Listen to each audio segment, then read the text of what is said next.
Sejumlah fakta baru seputar video yang merekam Satpol PP meminta tukang tambal ban untuk melayani secara online terkuak. Faktanya, video tersebut tidak menampilkan keseluruhan durasi atau dengan kata lain, saat disebarkan, video itu telah dipotong. Video berdurasi lengkap yang merekam kejadian sebenarnya muncul, salah satunya diunggah oleh akun Twitter @duniadian, Sabtu, tanggal 11 Juli tahun 2021.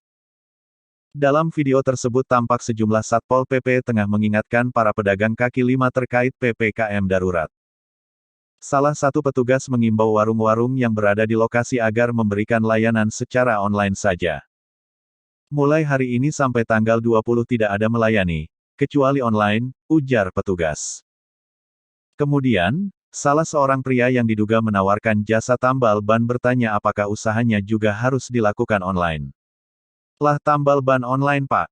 Tanya tukang tambal ban. Adapun durasi video pertama yang beredar hanya berakhir sampai di sini sehingga memunculkan tanda tanya dari netizen. Tak sedikit netizen yang terheran-heran bagaimana caranya melakukan tambal ban secara online.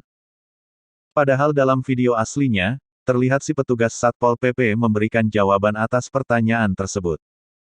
Si petugas mengatakan dengan sopan bahwa tambal ban tetap boleh beroperasi.